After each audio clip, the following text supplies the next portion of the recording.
Saya Dr. Bobby Tanamas. Siang ini saya akan membahas seputar terong ya.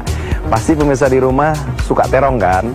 Either itu yang warna hijau atau warna ungu. Bahwa kita tahu terong itu banyak warna, banyak juga jenisnya. Begitu juga banyak khasiat, nutrisi, dan juga vitamin yang terkandung dalam terong. Kalau pemirsa di rumah sukanya diapain terongnya? Kalau saya sih sukanya di balado kali ya, enak. Atau nggak digoreng.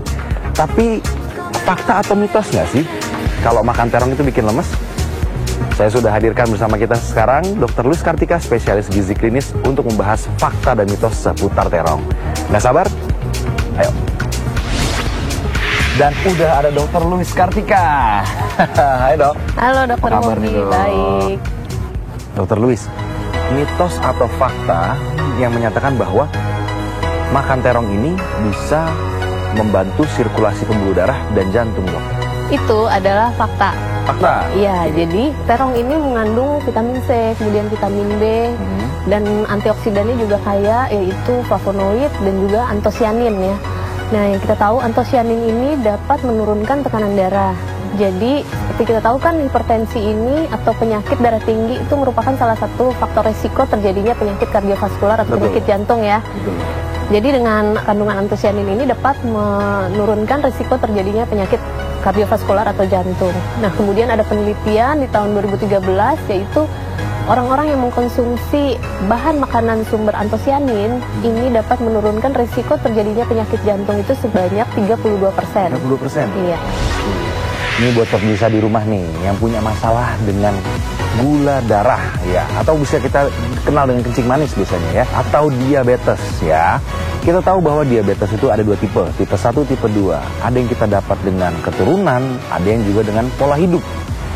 Nah, Dr. Luis, saya mau tanya, mitos atau fakta mengkonsumsi terong dapat membantu mengontrol kadar gula dalam darah, dok? Itu fakta, Dr. Bobby. Ya. Jadi terong ini kandungan seratnya cukup tinggi ya, 3 gram per 100 gram terong. Nah, itu serat itu kan fungsinya banyak ya. Salah satunya dapat membantu kontrol gula darah dengan cara memperlambat proses pencernaan, yaitu pemecahan karbohidrat, sehingga setelah kita makan kadar gula darah kita tidak melonjak gitu. Nah, kemudian si terong ini sebenarnya masuk dalam kategori bahan makanan rendah glycemic index. Jadi kurang lebih glycemic indexnya 15. Jadi aman untuk dikonsumsi oleh penderita diabetes itu. Dr. Luis, fakta atau mitos, dok, bahwa mengkonsumsi terong ini baik untuk program diet kita? Itu adalah fakta.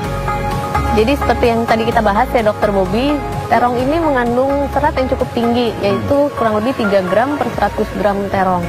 Nah, serat ini dapat memberikan rasa kenyang sehingga kita tidak makan berlebihan saat diet. Nah, kemudian terong ini termasuk dalam makanan rendah kalori, sekitar 24 kalori per 100 gramnya. Jadi untuk diet pun bagus juga untuk mengurangi kalori yang masuk ke badan kita. Nah, untuk dietnya sendiri tetap ya sebaiknya memperhatikan jumlah kalori, total kalori yang masuk dari makanan dan minuman.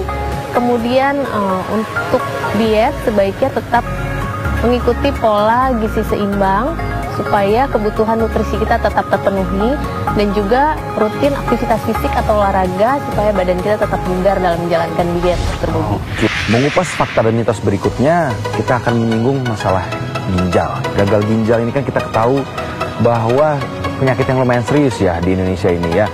Ada bahkan yang sampai cuci darah gitu, dok ya. Nah, fakta atau mitos sih, dok, bahwa kalau mengkonsumsi terong terlalu banyak dapat menyebabkan batu ginjal, dok? Jadi itu adalah mitos.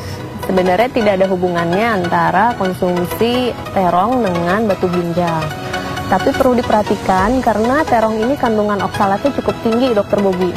Sekitar 190 mg per 100 gram terong. Jadi kalau memang ada bakat untuk terjadinya batu ginjal atau memang sudah pernah ada riwayat mengidap batu ginjal, sebaiknya dihindari. Seperti yang kita tahu ya Dr. Bobby, oksalat itu kan kalau kita makan dia akan mengikat kalsium. Betul. Dan dapat mengendap kalau di ginjal ya jadinya batu ginjal gitu, Dr. Bobby. Jadi walaupun pemirsa suka makan terong, ingat-ingat juga ada riwayat batu ginjal apa tidak. Karena bila ada, harus diawasi dan harus dibatasi konsumsiannya. Dr. Luis, untuk terong ini fakta atau mitos apabila kita mengkonsumsi terong itu baik untuk sistem imun tubuh kita, Dok? Oke, itu adalah fakta. Jadi terong ini mengandung vitamin C, kemudian vitamin B, dan juga antioksidan seperti yang tadi saya sebutkan, antosianin, zeaxanthin, dan juga lutein ya. Itu semua baik untuk mendukung sistem imun tubuh kita, baik secara selular atau secara humoral. Jadi seperti vitamin C dan vitamin B itu dibutuhkan untuk integritas dari mukosa atau kulit, permukaan sel, dan juga untuk oxidative burst. Nah, kemudian zeaxanthin, antosianin itu penting juga untuk mencegah kerusakan sel tubuh kita. Dok, kalau boleh tahu, mungkin di jenis ini ada nggak sih, Dok, yang lebih spesifik, Dok, mana yang mengandung lebih banyak vitamin dibanding yang lain, Dok? Oke, jadi kalau untuk vitamin C dan vitamin B secara keseluruhan terong itu mengandung ya. Tapi kalau untuk antioksidan yang tadi saya sebutkan, sebenarnya kalau untuk antosianin itu lebih ke yang ungu. Yang ungu ini, Dok, ya? Iya, yang benar. Ini. Nah, kalau yang hijau ini lebih ke lutein. Ini lebih ke lutein? Ya, tapi semua antioksidan itu memiliki fungsi dan juga manfaatnya sendiri-sendiri. Jadi sebaiknya memang kalau kita makan, terutama sayuran dan buah itu dari berbagai warna. Ada warna merah, warna orange, warna ungu, dan juga hijau. Dan satu lagi yang putih. Semuanya mengandung antioksidan yang berbeda-beda. Semakin banyak variasi antioksidannya, semakin baik untuk memenuhi kebutuhan kita untuk menangkal radikal bebas. Di dalam tubuh kita sebenarnya sudah terkandung sel-sel karsinogen atau sel kanker. Ya, tinggal bagaimana sel itu dapat bertumbuh dalam tubuh kita melalui dengan pola hidup yang tidak sehat ataupun makanan-makanan yang tidak sehat. Dr. Louis, fakta atau mitos kalau kita konsumsi terong ini dapat membantu mencegah pertumbuhan sel kanker dalam tubuh kita, Dok? Oke, Dr. Bobby, itu adalah fakta. Fakta? Iya, jadi terong ini mengandung tadi antosianin dan kemudian zeaxanthin. Itu dapat mencegah kerusakan sel di awal dengan menangkal radikal bebas. Nah, kemudian dia juga ada glycoalkaloids, mempunyai sifat anti kanker. Dan juga antosianin tadi dapat mencegah angiogenesis atau pembentukan jaringan pembuluh darah yang memberi makan sel kanker tersebut atau sel tumor, gitu Dr. Bobby. Untuk memastikan atau memaksimalkan terong ini dapat di tubuh kita dengan baik, gimana sih, Dok, cara penyajiannya, Dok? Oke, Dr. Bobby, jadi awalnya seperti pada umumnya ya, sayur sebaiknya kita cuci bersih dulu. Cuci dulu, Dok, ya? Ya, untuk menghindari paparan pestisida dan juga parasit-parasit misalnya seperti telur cacing dan parasit lainnya, supaya tidak termakan pada saat kita konsumsi.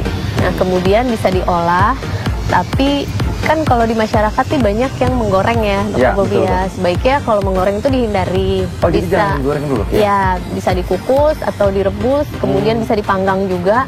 Atau kalau mau ditumis juga bisa dengan sedikit minyak, seperti itu. Dan kemudian meskipun terong ini sehat, sebaiknya tidak dikonsumsi secara berlebihan, diimbangi dengan sayuran-sayuran lain yang berbagai warna, supaya kandungan antioksidannya bervariasi, jadi bisa memberikan manfaat untuk tubuh kita lebih maksimal. Oke, kalau di balado dibanyakin sambal gitu boleh nggak, Dok? Itu tadi Dr. Bobby, jangan sampai minyaknya terlalu banyak. Oh, berarti concern di minyaknya, Dok, ya? Iya, begitu. Berarti lebih baik direbus daripada digoreng-goreng, Dok, ya? Lebih khasiatnya lebih keluar, Dok, ya? Iya. Oke, terima kasih sekali Dr. Louis Kartika sudah menyempatkan hadir pada siang hari ini menjelaskan tentang terong. Sama-sama, Dr. Bobby. Semoga penjelasan Dr. Louis Kartika sangat bermanfaat untuk kita semua.